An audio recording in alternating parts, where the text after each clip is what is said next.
Gir સોમનાથના Talala APMC યાર્ડમાં કેસર કેરીની ભારે આવક થઈ, પરંતુ ડીઝલના અછતના કારણે સમગ્ર વેપાર ખોરવાયો છે. વાહનો ન મળવાના કારણે જે બહારના વેપારીઓ છે તે ખરીદી માટે યાર્ડમાં આવવાનું ટાળી રહ્યા છે અને જેની સીધી અસર કેસર કેરીના બજાર પર પડી.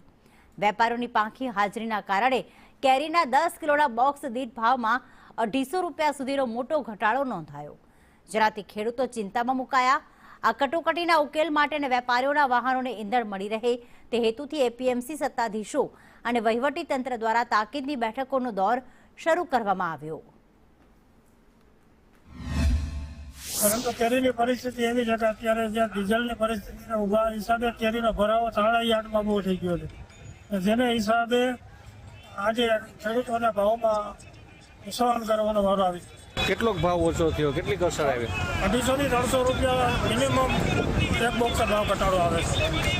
આજે બજારની અંદર જે ભાવ મળવા જોઈએ એના કરતાં ડીઝલના હિસાબે ભાવ ઘટી છે. સરકારે આ બાબતે કંઈક યોગ્ય પગલાં લેવા જોઈએ. લોકો બહારના જે વેપારીઓ અહીં કેરી લેવા આવતા હતા, અન્ય મોટા જે શહેરોમાં છે એને ડીઝલના હિસાબે કોઈને ગાડીઓ મળતી નથી, એટલે એ વેપારી અહીં તાલાળા પહોંચી નથી શકતા. તો એને હિસાબે આજે કેસર કેરીમાં હું તમને કહું 200-300 રૂપિયાનો બોક્સે ફેર પડી ગયો છે. ભરાવો કેટલો થાય? ભરાવો 3 દિવસ પહેલાં હું તમને કહું 15-17 હજાર બોક્સ હતા, એની સામે આજે 25-27 હજાર બોક્સની આવક થઈ ગઈ છે. યાર્ડમાં છેલ્લા 2-3 દિવસથી વધતા ઓછા અંશે ડીઝલની અસરો ભાવમાં ટૂંકમાં દેખાવા મળી છે.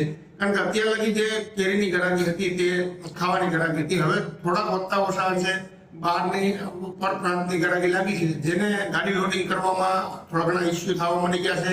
જેવી કાલ અમારી પાસે માર્કેટિંગ યાર્ડ બજાર સમિતિમાં 2-4 ફરિયાદો આવી હતી, જેને અનુલક્ષી અમે આપણા સાંસદ શ્રી રાજેશભાઈ ચુડાસમા, એમએલએ શ્રી ભગવાનભાઈ બારડ તેમજ અન્ય પદાધિકારીઓને અમે રિક્વેસ્ટ કરી કલેક્ટર સાહેબને રજૂઆત કરી